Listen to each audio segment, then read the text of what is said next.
はい、ヤグラボです。今回は板材の表面加工、殴り加工に挑戦したいと思います。殴り加工はさざ波のような凹凸を板材の表面に施す日本の伝統技術で、本来手作業で行いますが、手作業となるとかなり難しいと思いますので、トリマーを使っての加工を考えたいと思います。トリマーを振り子のように振ることができるジグを作って、ビットで滑らかなくぼ地を削れるようにします。それを整然と千鳥状に並べて、いわゆる殴り模様にしたいと思います。そしたらまずはジグを作って、2ミリの深さで削った時にどのようなくぼ地ができるかを確認してから、整然と千鳥状に並べる間隔を見極めて、実際の板材の表面に加工を施していくというような流れでやっていきたいと思います。ちなみにジグについては今回も楽をして 3D プリントしたものを使っていきたいと思います。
はい、うまくいったと思います。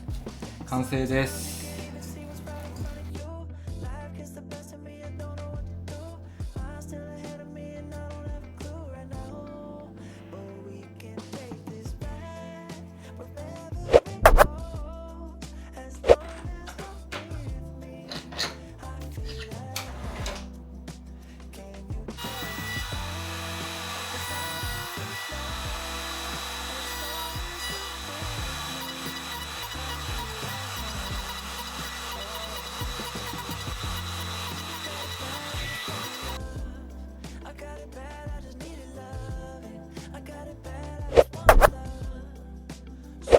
はい、お疲れ様でした。こんな感じで板材に殴り加工を施しました。もともと栗の表面加工が発祥のようですので、同じように栗材を使っています。なかなか美しい表面加工になったと思います。ジグについては今回 3D プリントしたものを使いましたが、トリマーを振り子のように振るというような構造は木製でも比較的簡単にできそうですね。ということで今回はこの辺りで終わりにしたいと思います。ご視聴いただきありがとうございました。いいね、チャンネル登録していただけると励みになります。では。Been reaching for some new heights. My baby did a